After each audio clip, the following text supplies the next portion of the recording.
Dude, are you okay? I think so. I think so, but be honest with me. How's my bike?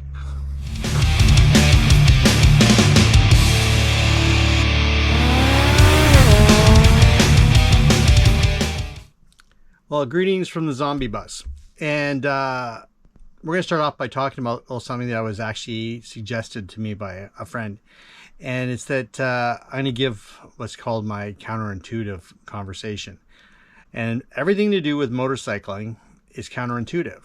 From the very first time you go for a ride, the simple aspect of if you want to go left, you push right. He came to me, he said, tires, adventure tires. I don't want anything too aggressive. And I said to him, I said, hang on here. You plan on taking your big adventure bike and you're going to leave the pavement and you're going to go on a ride, and you may or may not know where you're going.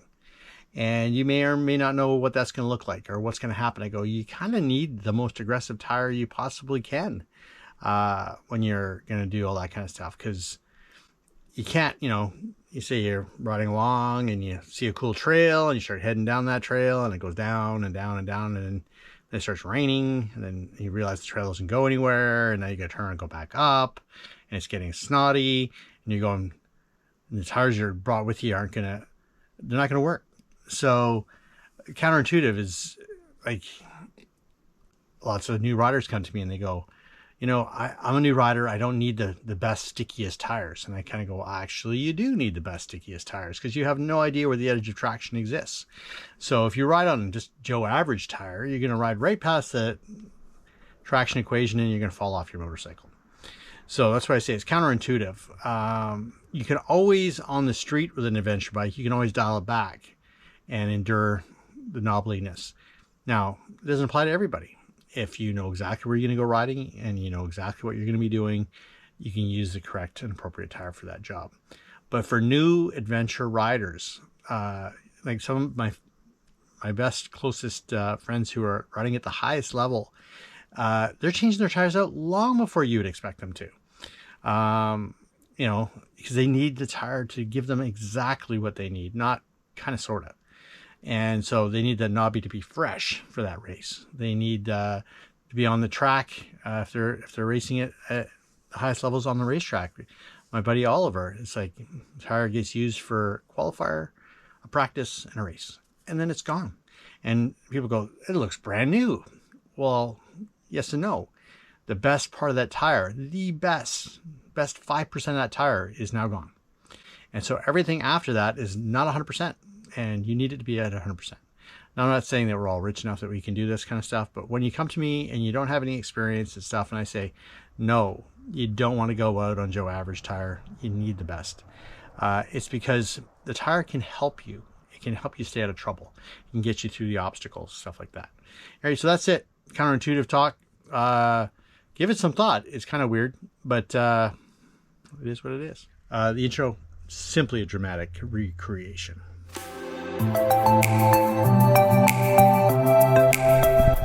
Well, we've returned to work on this 1984 Honda CB 750 SC Nighthawk S. It had no desire to run at all last time we were here, except for on choke. The carburetors are a bit messed up, and we're going to tear those apart and give it a cleaning. I don't know if I mentioned last time, but this is the bike that inspired me to get into riding. Okay. After initial exterior cleaning, the first thing I noticed about this carburetor rack is that all the screws have been replaced with Allens, which means obviously this has been apart before. As you could tell that by the aftermarket filter, the way the hoses were cut, and the fact that none of the clamps were installed quite properly. So I have 4 containers. Try to keep all the parts from each carburetor isolated. You don't want to mix them up. A lot of Suzuki's changed the jetting inboard and outboard for thermal efficiency in their air-cooled motorcycles. This is an oil-cooled, no radiator bike, but odds are the Honda uses the same jetting all the way across the rack. But just the same, it's always best to not mix them up, because the needles and the jets will they will work to match each other over time, every time they come up and down. This bike is actually only an 18,000 kilometer motorcycle, so I don't imagine the parts should be too worn, unless of course they were over vigorously cleaned. The bottom of the float bowls always tell a story, depending on how much stuff is stuck in them. And yeah, we'll get these jets out and inspect them. Those are kind of fuzzy too. Get the needle all clean. It's got fuel residue on them, but their slides are all moving rather well. I think there was a bike we looked at the other day that I knew the slides weren't moving because it would idle, would not rev.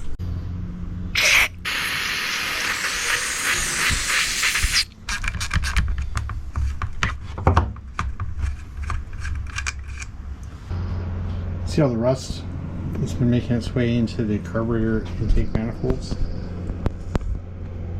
So, funny story time. And I think it was 1996. I walked up, knocked on the door of a house. The bike had been parked outside. I'd been seeing it for a few years, and it never went anywhere, never did anything. And I was feeling pretty cocky. I said, "Hey, does the owner of the bike live here?" And she goes, "Yes." I go, "Is he interested in selling?" And she got him, and he said, "Yeah, it doesn't run, and I've had it at 3 shops, and it can't get to run." And there he says, "You can have it." I'm like, you can't just give me a motorcycle, dude." So I gave him money. I said, take your family out to dinner or something. And so we loaded it up, and he went around back. He said, "Oh, I got all the other parts for it." I said, "Oh, really? Oh, cool." So seat, battery, a bunch of other stuff. Took it home, and I did pretty much exactly what we're doing right now. I yarded the carburetors out of it, and at the time I was just like an enthusiast, a hobbyist. I can't even remember how I figured it out. But yeah, I took them out, I cleaned the carburetors, and within about an hour of having it home, it was running happily in my driveway. Anyway, I rode it for that summer and moved on. I didn't really realize what I was doing at the time. So, but yeah, cleaning carburetors on the 750S brings me back. Can I help you at all? You want to grab the drop tank? Yes.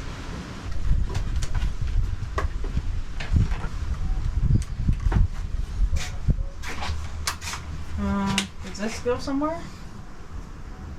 Yeah.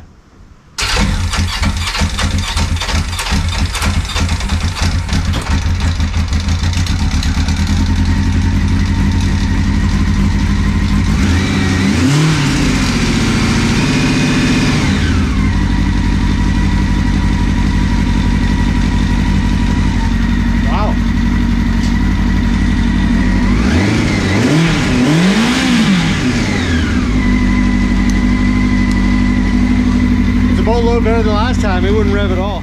Anyway, say goodbye to the Nighthawk until it gets her gas tank all clean and coated. There's a certain randomness to what I talk about, and it's usually as stuff comes to mind.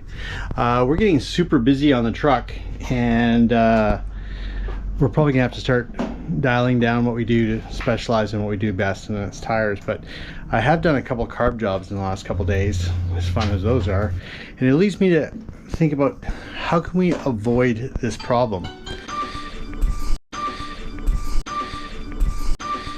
Sorry, getting back to that.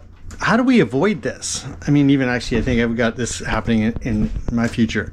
Carb cleaning, everyone knows about that kind of stuff, but actually what a lot of people don't really give a lot of thought to, and I'm gonna take a picture of it over here, is gas tanks.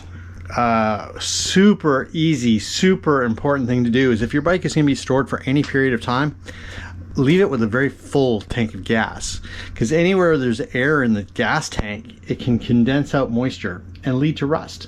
So if your tank is empty and the whole tank has got all that air in it, and even if it's in a garage, ambient temperature will change. It'll cause condensation to form inside the tank, and it'll lead to rusting the entire tank out.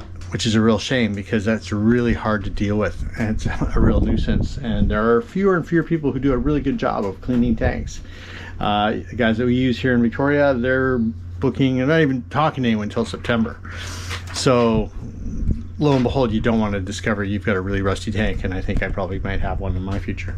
But hey, I'll probably just take that tank off and store it. Anyway, so getting back to carb work and stuff, keep your gas tanks full. Put fuel stabilizer in all of your gas and run it through the vehicle. It doesn't matter if it's fuel injected or carburetor, it is better for it. Seafoam actually has that in it, and we talked about that before. If you put the appropriate amount in your gas, it will actually help slow down this process of the gas turning back into dinosaurs or varnish. And yeah, lots of fun. Ooh, gooey stuff. So yeah, 2 days in a row. I'm not excited to do this. But anyway, really cool bike. In the 2000s, Kawasaki went on a nostalgia binge, and they built 2 or 3 little bikes that were all replicas of sweethearts that everyone wanted to have. And I think their best one was the W650. It is a little copy of the original Bonneville, and if you ride it, it actually feels more authentic than current Triumph offering like a Bonneville. They nailed it. The Japanese are really good at copying stuff. Another bike we just did the other day was the Kawasaki Drifter, which is supposed to be an Indian clone. They used their VN 1500 and put ridiculous fenders on it and a goofy seat.